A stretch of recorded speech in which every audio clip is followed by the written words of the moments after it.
Mom, alis na po ako Here's your allowance. Meron pa po ako Gamitin niyo na lang po yung pambili ng next groceries natin. Billy, bye na po ma. Take care of myself sa school. I love you and tell dad that I love him too, okay? Ang batang yun talaga. Billy, kanina pa kita inaantay. Huwag mo naman masyado ipahalata na miss mo na agad ako. You know you're my savior pagdating sa ACADS. Pa-tutor ako sa part na to. Sabi ko na ginagamit mo lang ako eh. Billy naman eh. Dalisan ba dyan? Eto.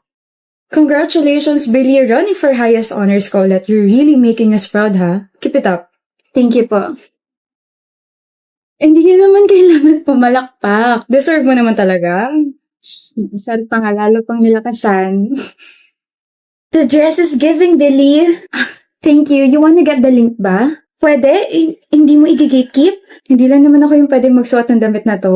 Thank you! Ang bait-bait mo talaga kaya ang daming humahanga sa'yo eh. Ano ka ba? Hindi naman. Anong hindi ka dyan? You have a perfect life, Billy. You're a very good friend, schoolmate, and classmate. Tapos your family is very, very rich pa. You're a loving girlfriend and may perfect relationship pa with Jules. Beauty and brains ka pa, tapos you're super kind pa. Baka lumaki ulo ko niyan Wala kaming pake kahit maging megamind ka pa, we will still love you, Billy.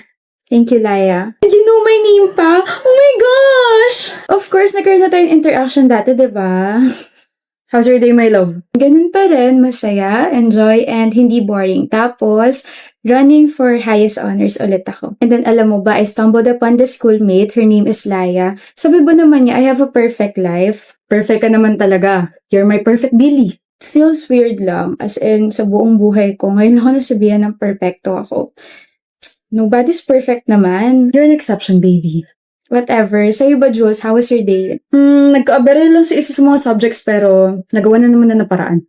Don't pressure yourself too much, ha? Yes, ma'am. At saka palagi sumasagi sa isip ko na kapag nagpadala ko sa inis at saka sa pagiging stress ko, lalo magiging masama yung kalalabasan ng mga ginagawa ko. Very good naman ang baby ko. Kaya pengen ako kiss. As you wish. Bakit, Billy?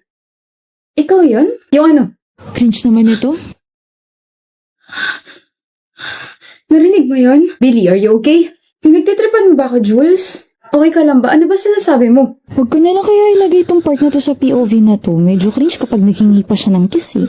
Baka mamaya makringe na rin yung mga manonood nitong content ko na to. Billy! Jules? Lo, ano nangyari? Ba't nag-glitch? Ba't nakastuck na siya? Ba't ganito? Part? POV? Content? Audience? My friends? My family? My schoolmates? My boyfriend? Hindi ako tanga para hindi ma-realize to. Isang palabas lang ang perpektong buhay ko. Ano, tapos ka na sa POV na ginagawa mo? Paano matatapos biglang nag-glitch to in-edit ko? Ayaw na gumalaw ng clips pati yung editing app na damay. O paano yan? May ako na nga asikasuhin. Tara, kain muna tayo. Tara. Ay, wait, yung phone ko. I have some good news. Ano yun, Ace? Kasama ako sa math competition next week. Ay, paano? Paano, Brea? Highest ako sa exam, diba? In-announce pa nga ni Ma'am. Okay. I mean, I get to compete with other schools. So, ano nga ulit yung kinukwento mo, Clara? So, ito na nga. Kahapon kasi. Look, niyan. Nanalo ko sa competition. I'm so happy. Oh. Huh? Bakit? Ano ba gusto mo reaction namin? Wala man lang congrats? Para kasi hindi naman kayo masaya para sa akin. O diba sabi sa'yo magdadrama na naman yan eh. Para naman kasi napaka-big deal ng congrats sa'yo.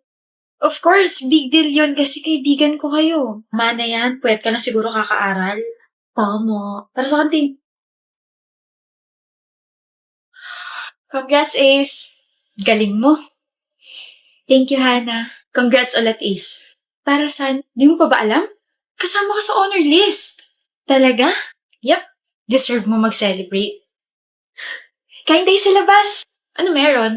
Kasama ako sa honor list. Talaga? Oo nga. Talagang makakasama ka kasi di ba mayaman magulang mo? Anong sinasabi mo dyan, Brea? Bakit? Totoo naman, di ba? Kaya ka lang naman nagiging representative ng school, tsaka kaya ka kasama sa honor list kasi may kapit ka. Aminin mo na, friends mo naman kami.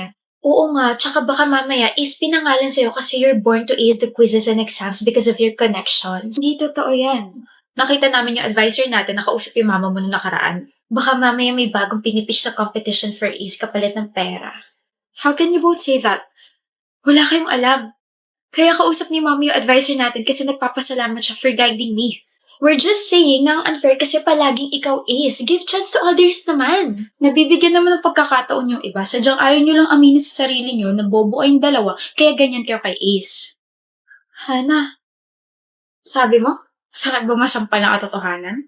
You can't even clap for her. Hindi nyo man lang masabi na, congrats Ace. Sobrang deserve mo yan. Hindi eh. Unang marka nyo sa kanya, puro pagdududa. Anong klase kayong mga kaibigan? Kaibigan namin siya. Kaibigan na Inglaterra dahil nakakaangat yung isa niyong kaibigan. Oo nga naman. Kaibigan nga talaga kayo. What about her connections? Matalino't masipag si Ace. Hindi nyo lang talaga matanggap yun. Ako nga na hindi niya nakakasama palagi, kitang-kita yun eh. Kayo lang tong mga bulag-bulagan. You can't convince us. What is 20 raised to 2? Sige nga. 40. Oo nga, 40. It's 400. Huh? 20 raised to 2 is 400. 20 times 20 is equal to 400. That's basic math. Dami mong alam. Bida-bida. Kitams? Tara Ace, i-celebrate natin lahat ng mga na-ace mo except with your fake Ace friends. Galing mo. Nablangko ako sa sarili kong tanong eh. Kala ko rin 40. Buti hindi ako nagmarunong. Magmumukha rin akong bobo. Tara. Margo, may alam ka ba sa basketball?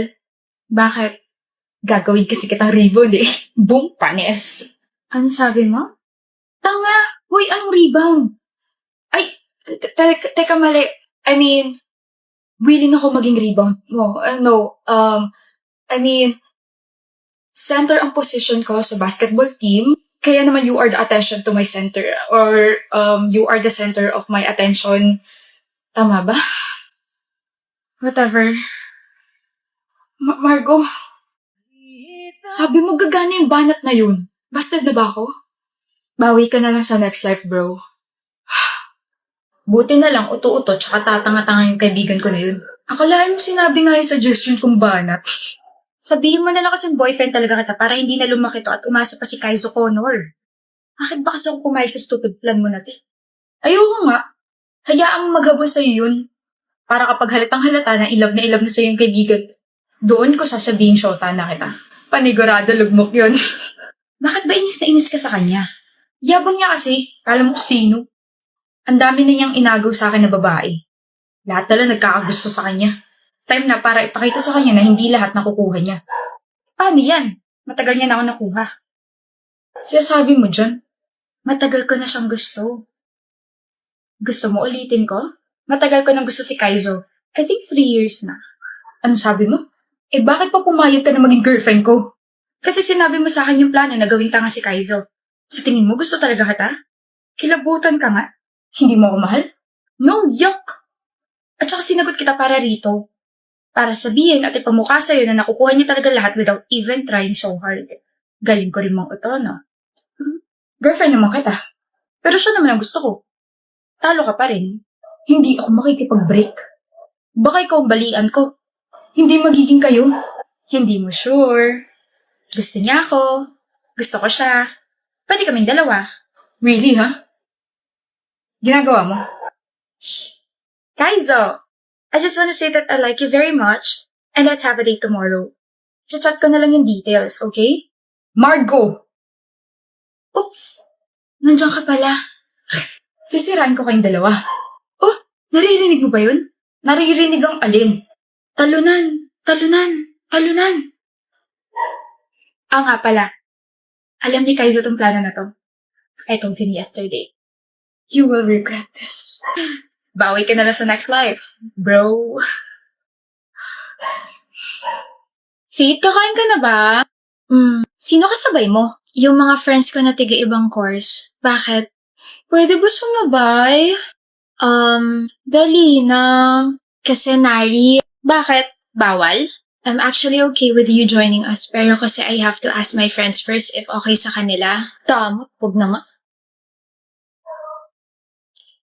Hi, Faith! Hi, Nari! Sorry kahapon. Uy, no, it's okay. Hindi ka galit? Hindi, ano ka ba? Sige. Faith? Bilang pambawi sa pag-reject mo sa akin kahapon, ilibre mo naman ako. Bakit? Kasi di ba hindi niyo ako sinama sa lunch niyo kahapon? Nakakatampo. Ilibre mo na lang ako. Hindi ka galit pero nagtatampo ka. Sabi ko naman sa'yo, di ba, I have to ask my friend's permission muna. Ayaw mo ako ilibre? Di naman sa ayaw, pero kasi I don't think we're close enough para ilibre kita. So ililibre mo lang isang tao kapag ka-close mo na. Hindi mo nga ako sinama kahapon. Ako na nga yung lumalapit para makipag-close sa'yo, tapos ngayon sasabihin mo, I'm sorry. Ewan ko sa'yo, choosing.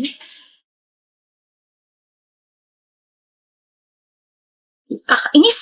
Init na naman ang ulo mo, Nari. Ito kasing si Faith, damot. Yung pinakatahimik at pinakamabait na kablock natin? Madamot? Sigurado ko ba si Faith yan? Mabait? Hindi naman mabait yan eh. Lumabas na yung tunay niya ugali. Bakit ano nangyari? Dalawa kasi yung nangyari. Una, gusto ko sumabay sa kanya kahapon sa lunch pero kasama niya pala yung mga friends niya tiga-ibang course. Tapos syempre, nagtanong ako kung pwede ba sumama, ganun-ganun. Aba sabi ba naman, tatanungin niya muna yung mga friends niya kung pwede. Tapos ito pa, kanina lang to nangyari ha. Sabi ko, bilang pambawi sa ginawa niyong pag-reject sa akin kahapon, kailangan niya akong ilibre. Sabi ba naman, hindi kami ganun ka-close para ilibre niya ako? Pangit na ugali. Diba, nakakala talaga siya. No, Nari, I mean, sino ka ba para ilibre niya? Ano? Tama naman siya eh. Hindi kayo close para ilibre ka niya. Ang kapal naman ng mukha mo, te. Oo nga, hindi ka ba nakakaramdam ng hiya tapos ngayon kung ano-ano yung mga pinasasabi mo tungkol sa kanya? What about yung pagtanggi niya sa akin kahapon? Ay nako, hindi ka kilala ng mga friends niya. They have plans tapos bigla kang susulpot doon? O sige ganito, okay lang kay Faith na sumabay ka sa kanila. Pero hindi mo ba naisip na baka maging uncomfy yung mga friends ni Faith lalo na at hindi ka naman nila kilala? Kinakampihan niyo ba siya? Oo, Nari. Kasi sa ugali mo ngayon, ang pangit-pangit mo ka banding. Hindi ka lang napagbigyan tapos sisiraan mo agad yung tao? But we're friends. Kaibigan mo nga kami. Kaibigan mo kami na hindi tinotolerate yung ganyang pag-uugali mo. Tara na nga. Ay, nako. Di kampihan niyo siya. Pag-plastic niyo.